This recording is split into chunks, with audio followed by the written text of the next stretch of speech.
Hello guys and welcome you all on our channel blender dude. तो guys, जैसा कि हमारे चैनल के नाम से ही पता चल रहा है कि हम इस पर ब्लेंडर के बारे में सीखने वाले हैं। तो गाइस, जिन लोगों को पता है कि ब्लेंडर क्या होता है उनके लिए तो बहुत अच्छी बात है, बट जिन मेरे भाइयों को नहीं पता है उनके लिए मैं बता दूं कि ब्लेंडर एक 3D एनिमेशन सॉफ्टवेयर है जिस पर हम 3D एनिमेशंस और 2D एनिमेशन और VFX and video editing in सब से रिलेटेड वर्क करते हैं। और गाइस, ये एक ओपन सोर्स सॉफ्टवेयर है तो इसको यूज करना बिल्कुल ही फ्री है विदाउट एनी कॉस्ट। तो ये मेरा तो फेवरेट सॉफ्टवेयर है गाइस। तो चलिए शुरू करते हैं फिर वीडियो को। आज हम सीखने वाले हैं कि ब्लेंडर को कैसे डाउनलोड करना है और इसको कैसे इंस्टॉल करते हैं, और इसका यूज़र इंटरफेस देखेंगे और इसकी कुछ बेसिक चीज़ों को आज हम समझेंगे। तो चलिए गाइस, शुरू करते हैं आज की वीडियो। तो गाइस, हम लोग आ चुके हैं ब्लेंडर को डाउनलोड करने के लिए गूगल पे, और अब हम टाइप करेंगे ब्लेंडर। तो गाइस, ये हमारी वेबसाइट आ गई है blender.org। हमको इसी पे से अपना ब्लेंडर डाउनलोड करना है। ये देखिए गाइस, जैसे मैंने आपको पहले ही बता चुका हूँ, ब्लेंडर एक फ्री और ओपन सोर्स सॉफ्टवेयर है फॉर 3D क्रिएशन। इस पर हम लोग चलेंगे।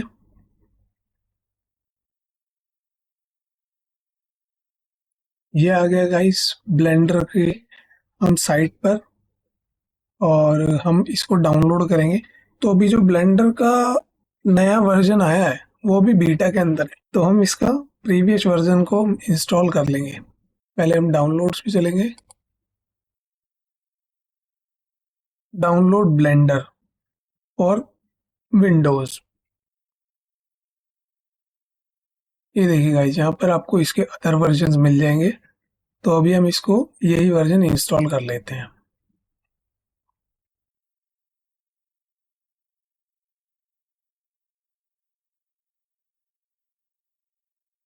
ये देखिए गाइस, हमारी डाउनलोडिंग स्टार्ट हो चुकी है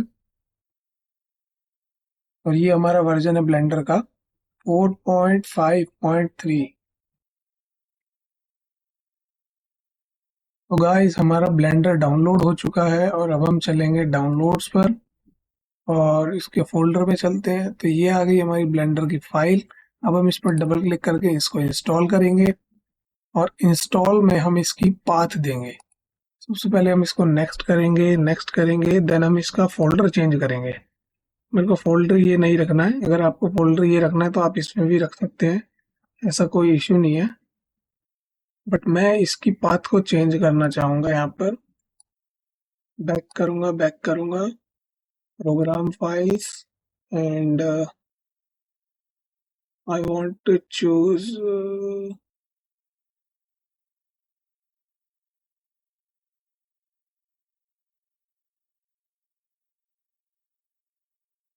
वर्किंग। मेरा एक वर्किंग अकाउंट है यार, कहीं इसमें मिल नहीं रहा मुझे।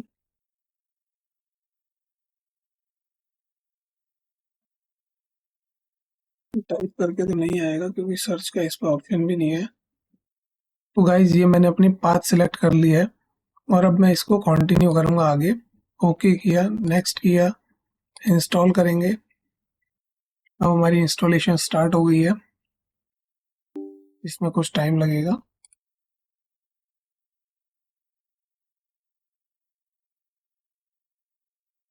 ये हमारा फिनिश हो गया गाइस, हमारा सॉफ्टवेयर फाइनली इंस्टॉल हो गया है। अब हम इस पर डबल क्लिक करके इसको ओपन करेंगे।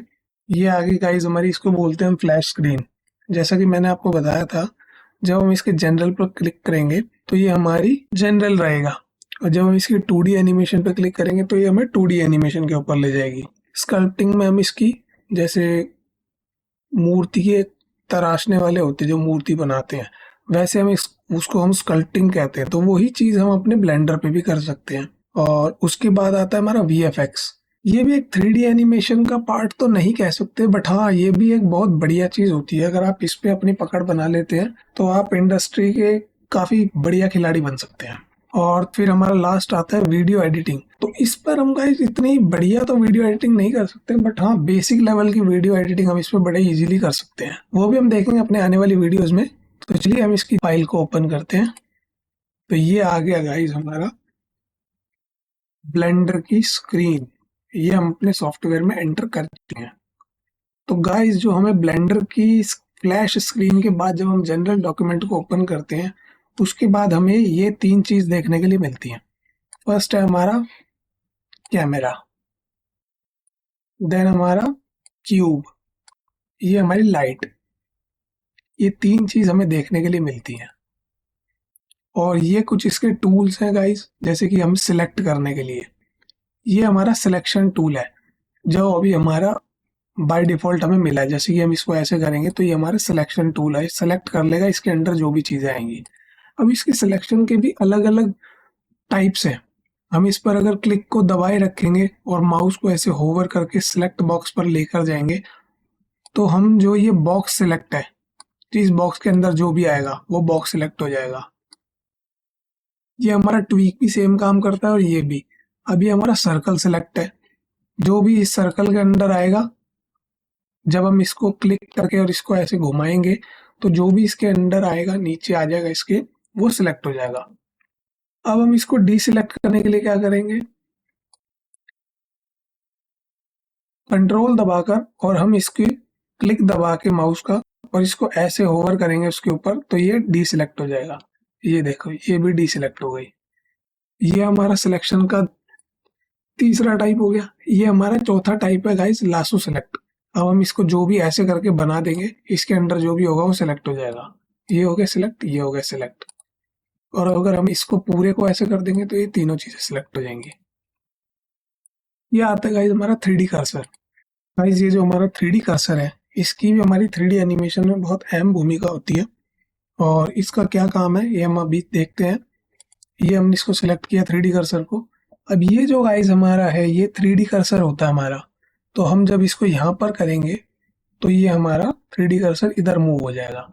और जब हम इसको दोबारा से अपने सिलेक्शन टूल पे आएंगे और हम इसको सिलेक्ट करेंगे, तो हम जब इसको शिफ्ट एस करेंगे, शिफ्ट एस और हम इसको कर देंगे सिलेक्शन टू कर्सर, तो ये देखो गाइस ये हमारा सिलेक्शन जो है वो हमारे 3D कर्सर पर मूव हो गया ऑटोमेटिकली। तो ये हमारे 3D कर्सर का कुछ काम होता है। अब हम इसको कंट्रोल Z कर देंगे यहाँ पर और अपने 3D कर्सर को इधर करके और हम इसको शिफ्ट एस करेंगे और ये आप इसको दोबारा इसकी पोजीशन पे पहुंचाने के लिए कर्सर टू वर्ल्ड ओरिजिन कर देंगे। एक मिनट गाइस, ये हम कर देंगे यहाँ पर shift cursor to world origin, ये आ गया गाइस। ये इसकी बाय डिफॉल्ट पोजीशन होती है। ये आता है गाइस हमारा मूव टूल। इसकी हेल्प से हम अपने ऑब्जेक्ट को किसी भी डायरेक्शन में मूव कर सकते हैं। जैसे कि हमारे पास ब्लेंडर जो हमारा सॉफ्टवेयर है वो 3 डायमेंशन है, मतलब 3D सॉफ्टवेयर है।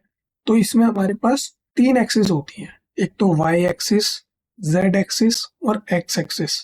मूव टूल की हेल्प से ये जो ऊपर वाली हमारी दिख रही है ये हमारी होती है जेड एक्सिस। तो हम जब इसको ऊपर करेंगे तो ये जेड एक्सिस पे मूव करेगा। अब हम कंट्रोल जेड कर देंगे तो ये बाय डिफॉल्ट अपना नीचे आ जाएगा। अब जब हम इसको वाई पर लेके जाएंगे तो ये वाई एक्सिस पे मूव करेगा। ग्रीन वाली हमारी वाई एक्सिस होती है, ब्लू वाली हमारी जेड एक्सिस होती है।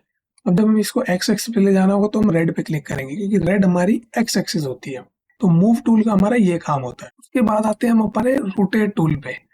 तो जब हमें हमारे किसी भी ऑब्जेक्ट को रोटेट करना होता है, लेट सपोज हमें एक्स एक्सिस पे रोटेट करना है, तो हम अपनी रेड लाइन पर क्लिक करके और इसको ऐसे घुमाएंगे तो ये हमारा एक्स एक्सिस पर रोटेट हो जाएगा। हमें जेड एक्सिस पर भी इसको रोटेट करना है तो हम इसको जेड एक्सिस वाली ब्लू लाइन पर रखकर माउस को घुमाएंगे तो हमारा ब्लू एक्सिस पर रोटेट हो जाएगा। अब हमें ग्रीन पे भी रोटेट करना है इसको, तो हम ग्रीन पे क्लिक करके और इसको घुमाएंगे तो ये दिखेगा। ये हमारा तीनों ही डायरेक्शन में रोटेट हो चुका है। तो ये कुछ काम होता है रोटेट टूल का। अब हम इसको कंट्रोल जेड करते हैं, उसकी डिफॉल्ट पोजीशन में लेके आ जाते हैं।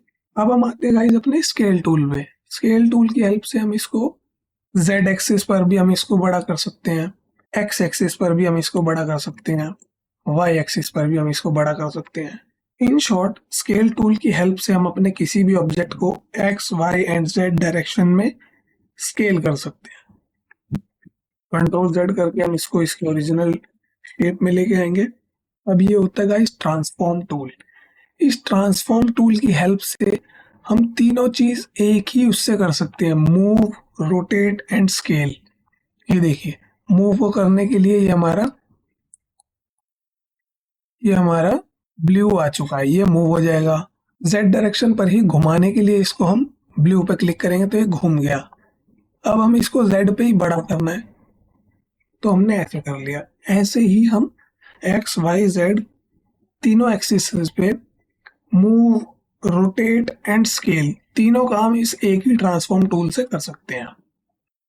तो गाइज ये हमारा आ जाता है एनोटेट टूल। एनोटेट टूल की हेल्प से हम ड्रॉ कर सकते हैं, जैसे कि हमने एक बॉक्स बना लिया ये, तो हम इसकी हेल्प से कुछ भी ड्रॉ कर सकते हैं। ठीक है, देन इसका आता है अगला एनोटेट लाइन। इसकी हेल्प से हम लाइन खींच सकते हैं। ठीक है गाइज, अगला हमारा आता है एनोटेट पॉलीगन। इससे भी हमारी लाइन ही बनती है, इससे भी हम अपना कुछ भी ड्रॉ कर सकते हैं। देन इसके बाद आता है गाइज हमारा इरेजर। इसकी हेल्प से हम इन सब ड्रॉ की हुई लाइंस को हटा सकते हैं।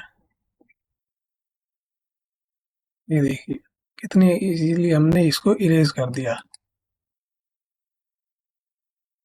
ये देखिए इरेज हो गया। ठीक है, तो ये हमारे कुछ बेसिक टूल्स हैं इसके। बाकी ये हमारा मेजरमेंट के काम आता है। ये हमें बताता है कि हमारा ऑब्जेक्ट की हाइट वगैरह, विड्थ वगैरह कितनी है। तो ये सब तो हमारा वैसे 3D एनिमेशन में तो इतना यूज नहीं होता, ये यूज होता है CGI मॉडल्स में। ऐड क्यूब, ये हमारा होता है गाइस, ऐसे क्यूब ऐड होता है इससे। हम जो भी इस पर ड्रॉ करेंगे, ऐसे हमने किया, इसको ऊपर उठाया और फिर हमने छोड़ दिया, तो ये हमारा इसने एक क्यूब ड्रॉ करके दे दिया हमको। तो ठीक है गाइस, आज की वीडियो के लिए इतना ही रखते हैं, और बाकी हम सीखेंगे अपने कल की वीडियो में, जो कि काफ़ी इंटरेस्टिंग होने वाली है। तो ये हमारा नया चैनल है गाइस, तो keep supporting, and if you like our today's video please hit like and subscribe, and if you want to learn Blender then stay tune. अब तो डेली हम लोग मिलेंगे ही। Thanks for watching guys, bye bye, मिलते हैं अपनी कल की वीडियो में।